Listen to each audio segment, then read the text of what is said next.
Bismillah. Assalamualaikum warahmatullahi wabarakatuh. Sebelum mulai pembelajaran hari ini, mari kita berdoa semoga ilmu yang kita dapatkan mendapatkan nilai keberkahan dan keridhaan dari Allah Subhanahu wa taala. Berdoa dimulai. Bismillahirrahmanirrahim. Ya, kepada anak-anakku sekalian, pada pembahasan saat ini, sekarang ini kita akan membahas masalah mempertahankan kejujuran sebagai cermin kepribadian. Di sini ada gambar tentang seseorang yang sedang melakukan transaksi jual beli ya. Ada suatu kisah di zaman Rasulullah SAW. Seorang sahabat Rasulullah yang bernama Wasilah bin Iqsa yang sedang berada di pasar hewan atau ternak. Tiba-tiba ia melihat seseorang yang sedang menawar unta. Ketika ia lengah, pembeli itu menuntun unta yang telah dibelinya dengan 300 dirham. Wasilah bergegas mendapatkan si pembeli tersebut seraya bertanya, "Apakah unta yang engkau beli itu untuk tunggangan atau sebagai hewan yang akan disembelih?" Kemudian si pembeli menjawab, "Unta itu untuk dijadikan tunggangan atau dikendarai." Kemudian Wasilah memberi nasihat bahwa unta tersebut tidak akan tahan lama karena di kakinya ada cacat, yakni seperti luka. Pembeli itu pun bergegas kembali menemui si penjual dan menggugat, sehingga akhirnya terjadi pengurangan harga yang tadinya dari 300 dirham dikurangi menjadi 100 dirham dan akhirnya menjadi 200 dirham. Si penjual merasa jengkel kepada Wasilah seraya mengatakan, "Semoga engkau disayangi Allah dan jual beliku telah engkau rusak." Mendengar ucapan tersebut, Wasilah menimpalinya, "Kami sudah berbaiat kepada Rasulullah SAW untuk selalu berbuat jujur terhadap setiap muslim. Sebagaimana Rasulullah bersabda, tidak halal bagi siapapun yang menjual barangnya kecuali dengan menjelaskan cacatnya pada barang tersebut, dan tidak halal pula bagi yang mengetahui itu untuk menjelaskannya kepada orang lain." Hadis riwayat Hakim, Baihaqi, Muslim dan dari Wasilah. Inilah nilai-nilai kejujuran, ya. Walaupun penuh dengan resiko, kejujuran harus tetap dijunjung tinggi dalam kehidupan. Kejujuran itu sangat mudah diucapkan namun sulit dalam dipraktekannya. Kemudian kita cermati gambar berikutnya. Ada gambar lambang KPK atau Komisi Pemberantasan Korupsi. Kita ketahui pada negara kita yang tercinta, tidak sedikit orang-orang yang dusta, tidak amanah dalam mengemban tugas jabatan yang dipikulnya. Terkadang hal itu dijadikan jembatan untuk meraih keuntungan demi memuaskan hawa nafsunya, sehingga praktek-praktek ketidakjujuran seperti korupsi, manipulasi, menipu dan sebagainya itu dilakukan untuk meraup keuntungan nafsu serakahnya.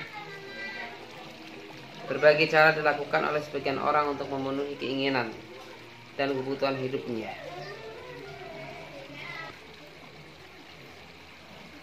Mereka ada yang menegakkan nilai-nilai kejujuran,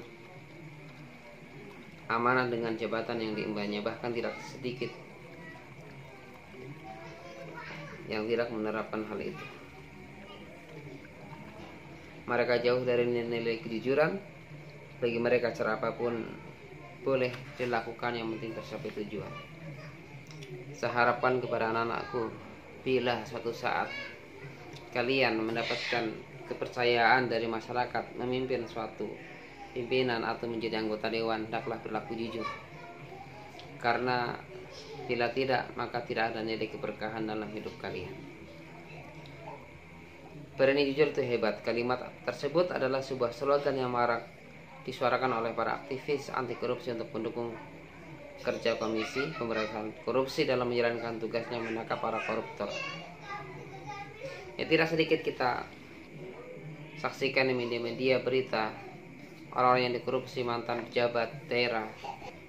Namun tidak sedikit pula di negeri kita juga masih terdapat orang-orang yang masih memiliki hati nurani dengan perilaku jujur dan amanah. Mereka hidup bersahaja dengan penghasilan yang sah diberikan oleh negara. Kemudian kita lanjut pada makna kejujuran. Dalam bahasa Arab kata jujur itu diistilahkan dengan asidku atau asidik yang berarti benar, nyata. Lawan katanya adalah dusta. Dalam bahasa Arab disebut al-kadzib. Secara istilah jujur atau asidik bermakna sesuai antara ucapan dan perbuatan, sesuai antara informasi dan kenyataan, ketegasan dan kemantapan hati, dan sesuatu yang baik yang tidak dicampuri kedustaan. Orang yang jujur perkataannya harus sesuai dengan perbuatannya, karena sangat berdosa besar bila tidak sesuai dengan ucapannya. Sebagaimana Allah katakan, ya ayyuhalladzina amanu taqullaha wa qulu qawlan sadida. Wahai orang-orang yang beriman, bertakwalah kamu kepada Allah dan ucapkanlah perkataan yang benar. Ini melarang kita untuk berbicara yang dusta atau kebohongan. Jujur adalah sikap yang tulus dalam melaksanakan sesuatu yang diamanahkan, baik berupa harta ataupun tanggung jawab. Orang yang melaksanakan amanah disebut al-amin, yakni orang yang terpercaya, jujur dan setia. Dinamakan demikian karena segala sesuatu yang diamanatkan kepadanya menjadi aman dan terjamin dari segala gangguan. Di antara faktor yang menyebabkan Nabi Muhammad SAW berhasil dalam membangun masyarakat yang rabbani atau Islam adalah karena sifat-sifat dan akhlaknya yang terpuji, sehingga Nabi ketika masih muda dulu dijuluki dengan gelar Al-Amin atau terpercaya. Kejujuran akan mengantarkan seseorang mendapatkan cinta dan kasih dari keridhaan Allah Subhanahu wa taala. Kejujuran sebagai sumber keberhasilan, kebahagiaan serta ketentraman harus dimiliki oleh setiap muslim. Bahkan seorang muslim wajib pula menanamkan nilai-nilai kejujuran kepada anak-anaknya sejak dini hingga pada akhirnya mereka menjadi generasi yang meraih sukses dalam mengarungi kehidupan. Ayat-ayat Quran dan hadis tentang perintah berlaku jujur. Bagi yang sudah download bukunya atau yang punya buku paket, silahkan buka halaman 39. Kita buka surat Al-Maidah surat kelima ayat 8. Marilah kita baca bersama-sama ya. Surat Al-Maidah ayat 8. A'udzu billahi minasyaitonir rajim. Ya ayyuhalladzina amanu kunu qawwamina lillahi syuhada'a bil qisti wa la yajrimannakum syana'anu qaumin 'ala alla ta'dilu i'dilu huwa aqrabu littaqwa wattaqullaha innallaha khabirum bima ta'malun.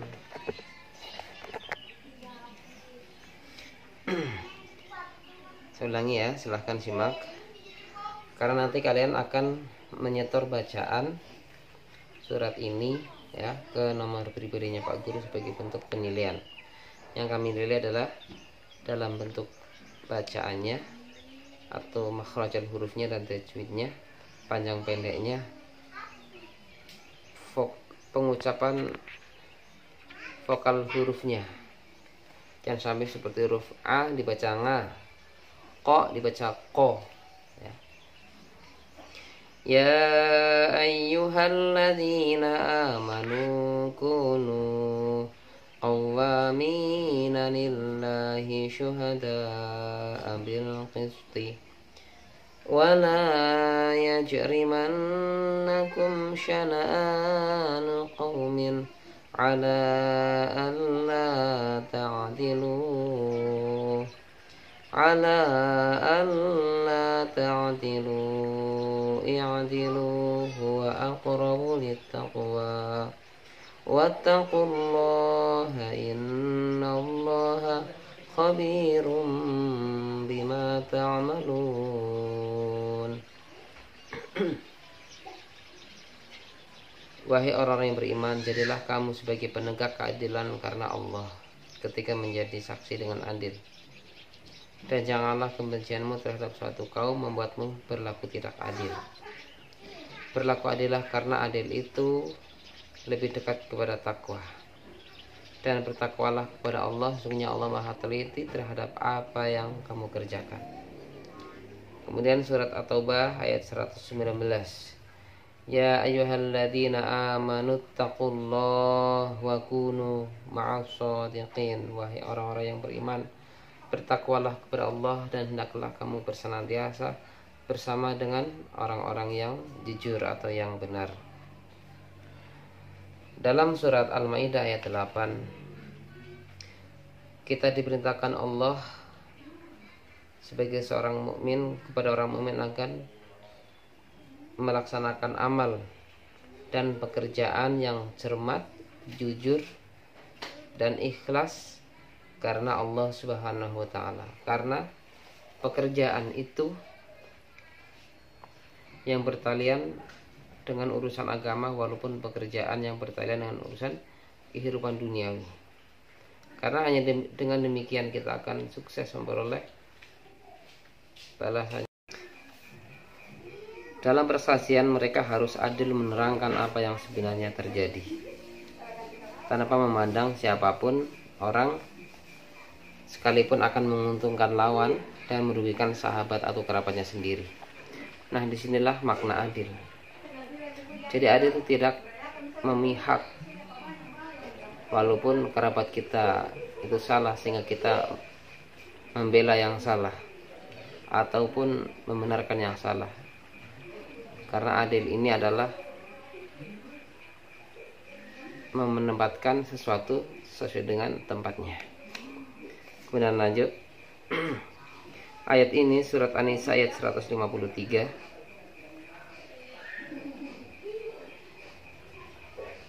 Itu sama-sama menerangkan tentang seorang yang berlaku adil dan jujur. Ya, berlaku adil dan jujur. Dalam persaksian, perbedaannya ialah dalam ayat tersebut diterangkan kewajiban berlaku adil dan jujur dalam persaksian, walaupun kesaksian itu akan merugikan diri sendiri, ibu, bapak, dan kerabat. Selanjutnya dalam ayat ini diterangkan bahwa kebencian terhadap sesuatu kaum itu tidak boleh mendorong seseorang untuk berlaku tidak adil atau curang, walaupun terhadap lawan. Inilah beratnya menegakkan keadilan. Menurut tafsir Ibnu Katsir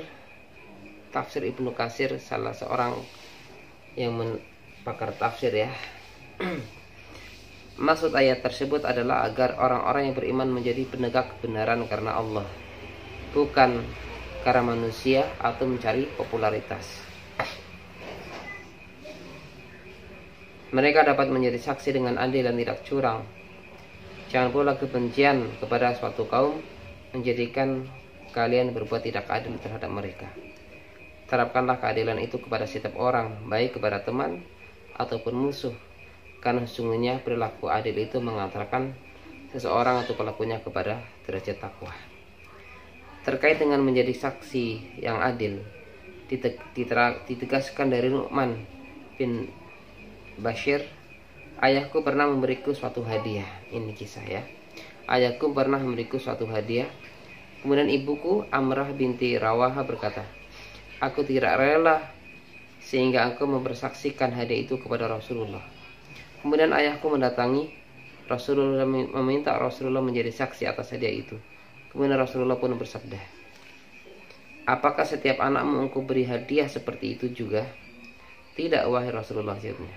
Maka beliau pun bersabda, bertakwalah kepada Allah dan berbuat adillah terhadap anak-anak kalian. Lebih lanjut beliau bersabda, sesungguhnya aku tidak mau bersaksi atas suatu ketidakadilan.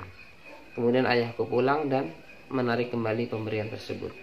Ini contoh ya, terhadap anak sekalipun yang paling disayangi, itu kita harus berlaku adil dan memberikan keadilan.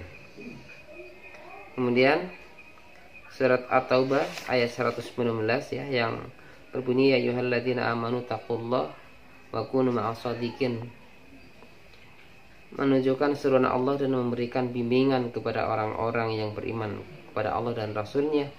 Mereka diharapkan tetap dalam ketakwaan serta mengharap ridha Allah Subhanahu wa taala dengan cara menunaikan segala kewajiban apa yang diperintahkan Allah dan menjauhi segala larangannya. Dan hendaklah kita senantiasa bersama atau mengikuti orang-orang yang selalu menegakkan keadilan atau kebenaran. Asidik, benar. Dan jangan bergabung dengan golongan orang-orang yang pendusta atau golongan orang-orang munafik, karena sifat munafik itu identik dengan dusta atau pendusta, yang selalu menutupi kemunafikan mereka dengan kata-kata dan perbuatan bohong, serta ditambah pula dengan sumpah palsu dan alasan-alasan yang tidak benar. Hadis dari Ibnu Abdullah bin Mas'ud radhiyallahu pernah diriwayatkan dari Abdullah bin Mas'ud radhiyallahu anhu, Rasulullah sallallahu alaihi wasallam bersabda, hendaklah kamu berlaku jujur, karena kejujuran itu akan membawa kepada kebaikan, dan kebaikan atau kebenaran itu akan mengantarkanmu ke dalam surga. Dan senantiasa ketika seorang selalu berlaku jujur dan selalu jujur, sehingga dia dicatat di sisi Allah sebagai orang-orang yang sidik, orang-orang yang jujur. Dan hindarilah olehmu berlaku akan dusta atau kebohongan, karena sesungguhnya kebohongan itu akan membawa kepada suatu keburukan, dan keburukan menuntunmu ke neraka. Dan seseorang senantiasa berbuat bohong atau dusta sehingga tercatat di sisi Allah sebagai pendusta. Waliyahudzubillah. Hadis riwayat Muslim.